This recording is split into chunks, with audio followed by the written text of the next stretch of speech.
Right, this is my mate Martin. Say hello, Martin. Hello. Martin's come down and very, very quickly, because he's got his torch, which of course I've been using my lamp thinking it was enough. We've noticed that there's some Allens which are holding the culprit on, and one of them looks slightly prouder, and it may well be just catching. So we're just gonna, That looks like a split roll pin. pin, aren't they? I've got a diagram if you want to have a look. No. We just need to bash that in, get that smoother. Yeah. That's a technical term, and we'll listen to it after that. Let me just have a look. Is it an Allen? No, it's a I roll. didn't think it'd be anything It's a roll massively pin, complicated. you're right, but it's not protruding though, Mark. Well, it won't need to be much. You're only talking ounce of a foul. Do you think it's catching on the? Yeah. It's not. It doesn't go anywhere near anything though. That's the trouble. Try and get a picture. You can feel it when it goes by. It's there. Let's keep it still.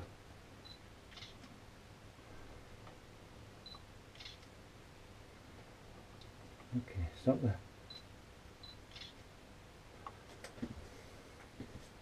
Because it's created witness marks on that gear. You think it? And it's the only thing that's catching. There's actually a mark on there as well on this one. Yeah. If we can cure that, get rid of that, and then run it up again. Yeah, but isn't that marking just from the selector? No, because that selector's away from the centre. So the mark is on there, which is connect. Yeah, but it's not always meshed on this wheel. No, not always, but No. it is. That there's something catching between If I move there it, and there. we can run it on a middle speed if you like, because that's on a different. That's now engaged in a different place. So then, let's see if the noise is any different. Let's put the. Where's the? So this is going to splash a lot more. The higher speed you go, obviously. Right, hands away. Everything clear.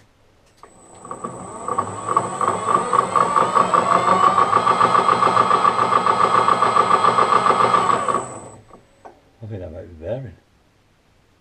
Is it a cone bearing in here? No, I'm not sure how it works. Some I'll show bearings the you can diagram. adjust.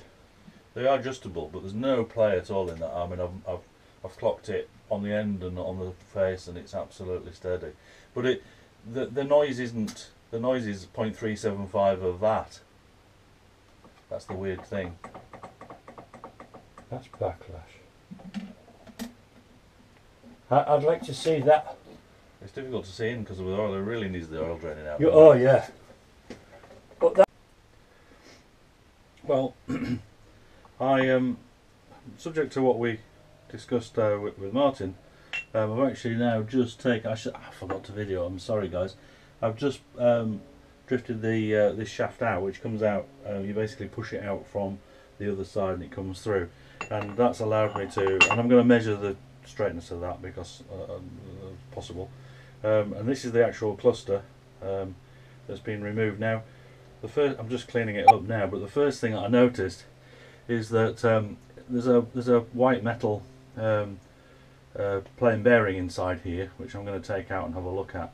And there was an awful lot in this, where this spring clip was here, all around there. There was lots of quite big chunks of metal, quite coarse bits of metal. So something in here isn't quite right. So I'm going to gingerly take these spring clips out on these white metal bearings. I don't know if I'm doing the right thing, but although the white metal bearings, I don't know if you can actually see. Let me see if I can shine a light through from the other side. But if you look inside there, we should be able to see, and then we can get the light down there a bit better.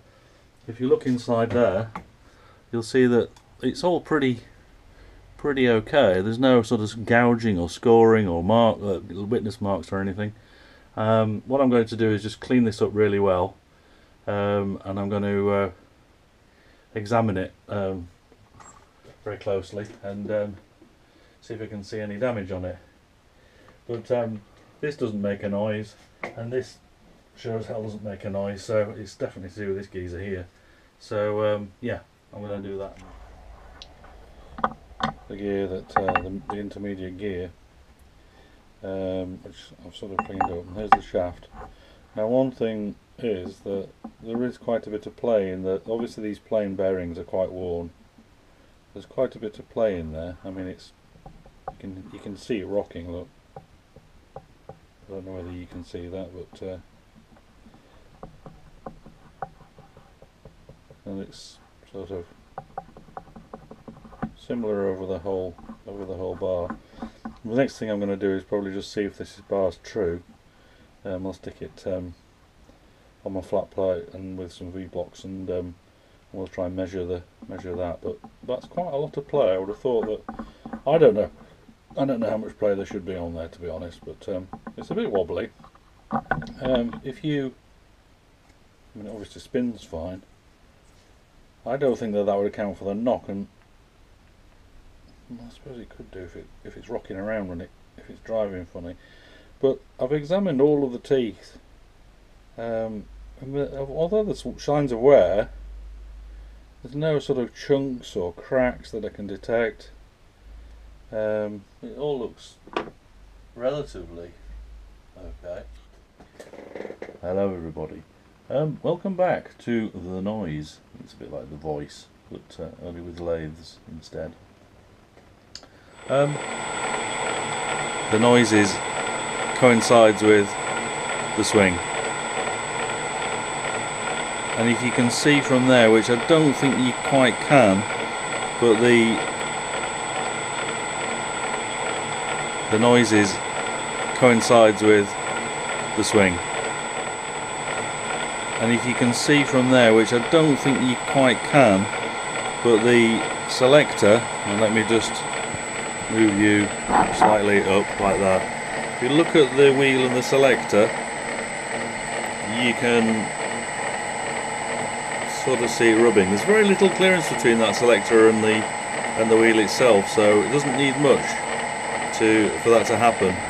Let me just put you back on the magnetic base. I'm going to stop it there. So very interesting that all along I thought it was something to do with this wheel, and I think that this wheel is ever so slightly deformed in some way, and the selector is just rubbing on it slightly, so it's not actually a serious noise. It'd be nice to get rid of it. I'm not quite sure how to tackle it. There's a few things I could do. I suppose I could just grind a bit of the selector fork back so that it's not quite so snug. That's one way of doing it. Ideally I need to replace that particular gear, because that gear is always engaged either in the bottom or in the top spindle, so it's always that particular gear always has a job to do, so it's always involved, and I think that that's slightly bent for whatever reason, so I may well try and find a new one, and I'll have a think about it and let you know what I'm going to do. Bye.